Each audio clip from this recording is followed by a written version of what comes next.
Okay, hello everybody and welcome. It is Wednesday, April 15th, and today we are going to be doing our last day on sustainable food systems. So I hope you all had a relaxing break over the Easter break and that you got at least a little bit of a chance to relax and rejuvenate a little. So let's get right into this topic. So today there's several videos. This first video is me talking to you about the food system. Then video number 2, I made a little video to explain your last assignment in this class, which is your sustainability technology assignment. You don't have to watch that today, but I suggest you watch it soon because your idea for it is due Monday. Then the last 2 videos are videos that are case studies as usual of people solving problems with the food system through very cool sustainability initiatives. And then your assessment, there's just one mini assessment and it's on this lecture and then the case study videos. Okay, so before we get started with the food system sustainability, I wanted to review the very cool food diaries that you all handed in. I asked you guys to do, instead of your CPS, to just document what you ate for one day. And I didn't ask you to write a little reflection piece on it, but many of you did. And thank you for doing that. I found those really interesting. And I'm going to share some of them. So normally if we were in class, we'd share them in class, but this is the best way I know how to now. So I didn't put names attached to them, although I might mention some people's names, but so here's a couple different ones of people. You can see that this person up here on the left, the white one there, just with breakfast, you know, a lot of people found that some of their breakfast is coming from Latin America. If you drink coffee, your breakfast is probably coming from Latin America or Northern Africa. And then as you can see, these two are kind of representative, like you didn't have to go look where every single ingredient was from or anything. You just look where the processing plant is that makes that food or where the farm is if it's a fresh food. And this person said, I think this was Megan who said this. I'm not surprised that most of my meals weren't from New York. Besides meat from the family farm, we eat a lot of foods not processed in our own state. I know that it's possible to get fresh fruit and breads from the Amish nearby, but that's seasonal for the most part. And there's farmers markets, but that's also seasonal. So I just wanted to throw in one. This is a really good point. We live in an area where the growing season is very short, but there are certainly ways to deal with that. There are certainly approaches that can make us be able to grow food more locally throughout the year. And in one of those videos, the video about the Netherlands, you'll see how they are becoming a year-round producer of fresh vegetables and fruits despite being in quite a cold climate through massive greenhouse construction. So that is a possibility. We actually have a huge indoor vegetable facility over by the, like Alex Bay, that area. It's south and west of there. There's a huge vegetable provider that grows in greenhouses and supplies to a lot of the colleges and universities. So this is possible in our area. We don't currently have it. This person said that there are local organic growers that they and their family could walk to, but it's just not super convenient, right? Price, location, shelf life, other factors. But then that now purchasing local does not seem to be as good of an option during this pandemic because organic is usually more expensive, which is not really because organic food is actually more expensive to grow. It's literally because of the price structure, the structure of subsidies in the United States. And we'll talk about that later. So this person also said that if they make suggestions and take initiative, it may be possible to switch to more local and organic foods, and that they'll switch when they have their own control. A lot of people talked about this, basically how now post-COVID-19, you're living at home with your families, you don't have as much control over your food. But I do encourage you to share what you're learning with your families so that they can understand what's going on with food systems and sustainability as well. Okay, then this person think this was Caroline, if I'm not mistaken. I don't know where to put my face here. Caroline thought it was interesting that a lot of her food came from Illinois. A lot of my food came from Illinois too. You don't typically think of that being where the food comes from. Illinois is part of the bread basket in the United States, right, where a lot of grains are produced. So if you're eating a lot of grain-based foods, they are likely to come from Illinois. Now, things like the tuna, which you found it said Illinois on the can, that's obviously not from Illinois. It's an ocean fish, but it's probably at a processing plant in Illinois, which doesn't really make sense, right? Why would you be so far from the coast? Okay, so I really thought it was interesting how Caroline said almost nothing was local, made me wish I knew of more local alternatives, and shocked me that they all came from so far. So if nothing else, this is just an eye-opening exercise, right? How many trucks carrying food had to come from all over the country or from other countries to bring you your food for one day, right?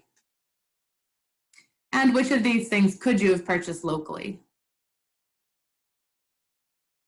This one, I think this is the last one I put up here. Oops, yeah, it's the last one. And this was again from Stephen, who, as I've mentioned, is down working hard in, I believe, an assisted living facility in Manhattan. So he's just, again, shout out to Stephen for helping people during this really scary, dangerous time. Thank you. And so he has this unique perspective. He's just saying he's not even really thinking about food. So everything's closed, work's insanely busy. I have no time to sit down, let alone order food or eat something. I was surprised to see the nutritional aspect to the food I've been eating. However, I knew that it was never healthy at all. So I didn't put his food map up here, but not surprisingly, he's eating a lot of like takeout processed foods because that's all that's available. He said, what's sad is that this has been my intake for a long time due to COVID-19 causing work to be a very crazy and hectic environment. During this pandemic, I've not thought about food at all, let alone if it's locally grown or not. Absolutely. So when you are in a stressful situation, temporarily or long term, it's very difficult to think about, how can I make sure that my lunch today that I have 15 minutes to eat and I'm dead tired is locally grown and organic? You can't. And all of this choice shouldn't be put on the consumers. The system should be designed in such a way that more of these healthy foods are more affordable and are more easily accessible, right? So the system needs to provide us with choices so that the easiest, cheapest thing isn't food that makes us sick, right? So I just put this one picture up here. Stephen, I'm not suggesting you start a rooftop garden right now in Manhattan, but urban gardening is one thing that a lot of city dwellers are getting into to deal with the issue of local food scarcity. Not just during COVID-19, but over the past couple decades. And it's pretty neat. There's a lot of restaurants now that say like farm to table and the farm's on the roof. So it's like extremely locally sourced. And a lot of restaurants say they actually save money this way because they're still employing people, right? They're employing more people to run these farms on the roof. So this is one interesting way to help address a piece of that lack of healthy food in some parts of cities. Okay. So I didn't cover everybody's CPS. We didn't have time to do that, but thank you for everyone who submitted it. They were very interesting, and I appreciate your reflections. And I'd like you to reflect a little bit more. So some of this you already did. I asked you to reflect on this chain on the bottom here, right? The farm to consumer. We picture it just going right from the farm to the consumer, like we're picking up this gallon of milk that was like just milked off a happy cow. But we're aware at some level that it's actually going through all these levels of processing, right? But the food system, they don't want us to think about that, right? When you get a gallon of milk in the store, it doesn't have a picture of like milk pasteurizing plant and like a refrigerated truck. It has a picture of a farm, right? You don't want to think about that other part. So I want you to think about how your food choices individually and personally contribute to these issues, like the food mileage traveled. Remember, the average distance for food to travel in the United States is 1,500 miles. How much of your choices contribute to food waste? How much of that food that you wrote for that one day did you eat? How much did you throw away? You know, the average in the US is 40 to 50%, depending on the estimate. So it's a serious problem. Food dependency on fossil fuels. So if you are buying processed food that came from far away, that food is highly dependent on fossil fuels. Fossil fuels to drive it to where you live, fossil fuels for the, as you can see down there, for the factory that it was processed in, fossil fuels for the truck that drove it to the factory, that drove the ingredients to the factory, and also fossil fuels to run the tractor, the irrigator, all the machinery that runs on a conventional farm, right? Now, what are you saying? Go buy food only from the Amish who don't use machinery? No, of course not. But we need to find different ways to power those vehicles, just like we need to find different ways to power our cars, right? They shouldn't be dependent on fossil fuels because fossil fuels are declining. So providing demand for processed versus fresh food. How much did your food choices contribute to that, to what we call voting with your fork, right? If the grocery store suppliers see more people buying more fresh food, they purchase more. If more people are buying more processed food, that's where the demand is. So you can make a difference individually and think about your food choices. Now, I totally understand. You can't always do that. Whether you're in a really different situation because of COVID-19, or even when you get back to campus, like you're eating in the cafeteria or you're eating with your parents, no, you don't have to do it. You can do a little thing every day, and then in the future, you can do more, right? Knowledge is power. But like I was just saying, obviously everybody can't always control what they eat. This is going back to the idea I was saying, it is not 100% the consumer's responsibility to fix this system by voting with their fork. It's not really possible. Now, what can prevent people from eating what they want? Say you have perfect education about what the right foods to buy are, local, organic. You know that beef has a higher carbon footprint than other meats, but all meats have a higher carbon footprint than vegetables. So you have all this information, what do? Well, you might be in a situation where you can't afford to buy local organic food because of the food system. It is literally cheaper to buy like a package of like ding dongs than to buy some broccoli.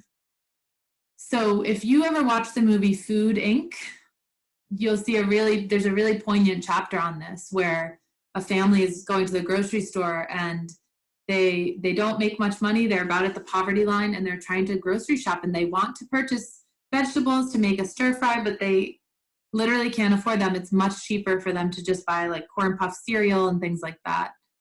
So this is not because let me reiterate this.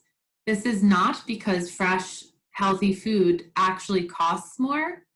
It's literally because of the subsidy system in the United States that makes it cheaper to sell processed foods than fresh, healthy foods. We don't have time to go into that whole subsidy structure here, but we will go into it in my class, my sustainable agriculture class next semester. So sometimes you just can't afford to, right? Also, if you're a student or if you're in the military or if you're in a nursing home or any situation where you're boarding, right, and you get food and board, or what is it called? Room and board. You can't pick what you want. You can request things. You guys as students can put pressure on the university. But when you go in there to Lehman or whatever, you can't just like only pick the food that was made with organic ingredients because they're not even labeled. Now that could be changed. That could be changed, right? We have to pressure the university, but it's not common in most boarding situations. Also, your age, like this is something to think about, right? You're very young or you're older. If my kids don't pick what they want to eat, they just get fed what I buy. Like, granted, they're not aware of any of these issues, but even if they were, they don't have a choice. Same thing with older people who are being cared for, right? And then convenience access. This one is really important actually, and it's actually an environmental justice issue because so it kind of falls under the social pillar of sustainability. So you can't have a sustainable food system if not everybody has access to nutritious, affordable food. And that's the definition of food security, right? Reliable access to nutritious and affordable food. So who doesn't have convenience or access? Well, we have a term for people who live in an area where they don't have convenience or access, and it's called a food desert. You may have heard this term before. And what a food desert means is, actually, let me go to this slide first and then I'll go back. So a food desert isn't defined by like a specific distance, but it's basically saying like, it's places where people don't have, it's places where people literally can't get to a store that would sell like fresh vegetables or any significant food beyond what you can get at like the gas station, right? You can get food at the gas station, but it's not great food. So if you live in a food desert, it means that there's no supermarket store within about a mile. That's like what people consider a reasonable walking distance. And many people don't have cars. So what this graphic is showing is places in the country where there's low levels of car ownership and really not very many supermarkets. Now, you might be surprised by this because you might expect it to be all in the cities, but that's not true. There's a ton of rural areas that are food deserts, right? So if you look at like the darkest color on there, that dark brown, that's a ton of rural counties in the United States. They don't have cars and there's no supermarket. So where are you supposed to get food? There's probably a gas station closer. That's not healthy food. Or you go in and shop once a month. So you can't go in and get as many perishable foods. So this is a food desert. And there's food deserts in cities too, but they don't show up on a map this big because they're in like neighborhood levels, not county levels. And of course, you'll not be surprised to learn that food deserts generally occur in poor areas, right? So here I found this map. It's the median household income in Washington, D.C. by census tract. You can see down there that so red is 0. So if your median household income is really low, you're in red. And then green, the highest one is 250K. So look at that map. You can see that all that northwest part of the city is wealthy and the southeast part is poor. Then look at the food deserts where they're analyzing the access to food based on grocery or supermarket location, household income, and transportation access. So you can see that they're all around the same area, right? There's huge swaths of those poor neighborhoods where people don't have access to transportation and they don't have grocery stores or supermarkets near them. So what does that mean? They're starving to death? No. They're eating food from bodegas. They're eating food that you can get at little convenience stores, or they're making really infrequent trips to grocery stores that are far away and they can't buy a lot of fresh fruits and vegetables, eggs, perishables like that, because they'll go bad before they can go back to the store again or before they can eat them all. So food deserts are really a social justice issue that affects cities and rural areas alike and makes it so that people absolutely cannot vote with their forks. They have no way to do that. Okay, so I want you to think about, I have a couple more slides I want to show you, but I just want you to think about what are some changes we can make in the food system to help make it more sustainable on those 3 pillars of sustainability: environmentally, socially, and economically. So I'm asking you here, not just you personally, what should you eat differently, but how could we change the system? And if we were in class, I'd have you think about it and talk to your neighbor.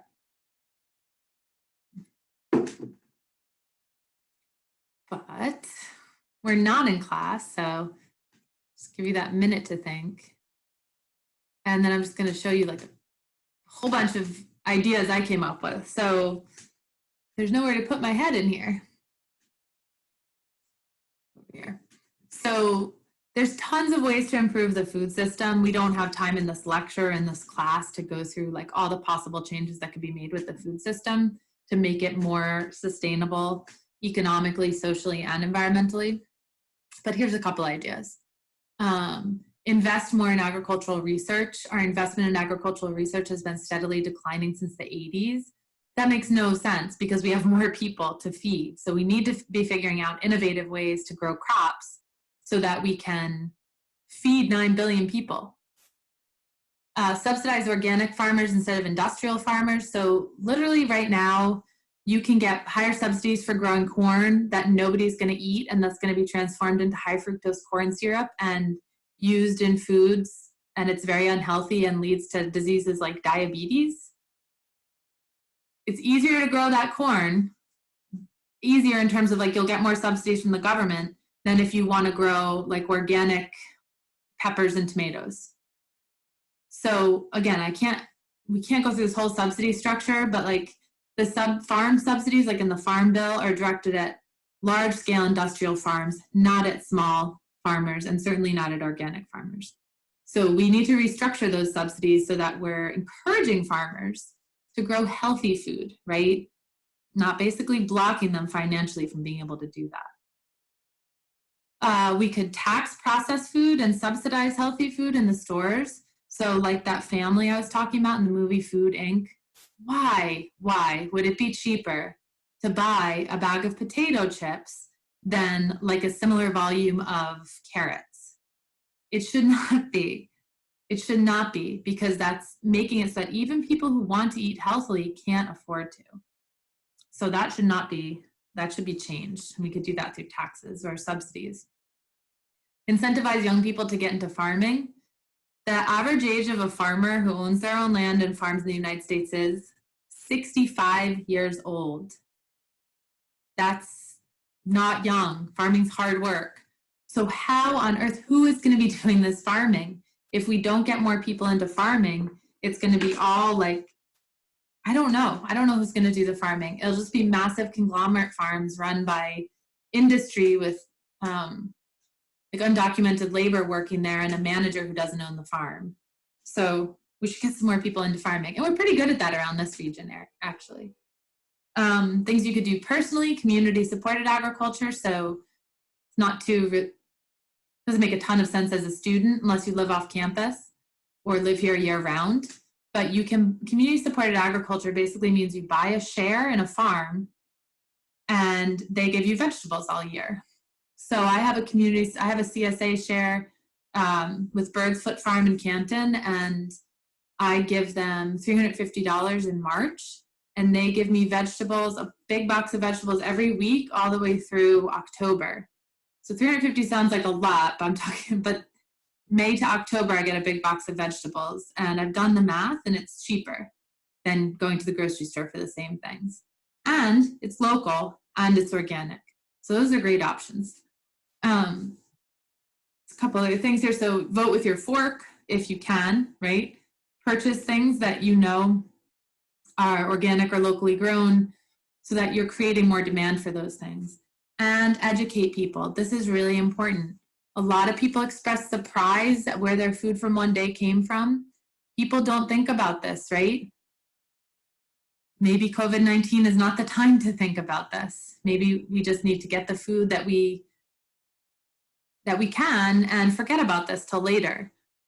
But, I wanted to put one plug in here for my sustainable ag class. So if you're interested in these ideas that we've been talking about so far in class, I literally can't remember if I promoted this class already, and I know that you guys start registration tomorrow, but I'm teaching the sustainable agriculture class in the fall, and it's going to be a really awesome class. We're going to do 4 field trips during the lab time of class to different farms in the region.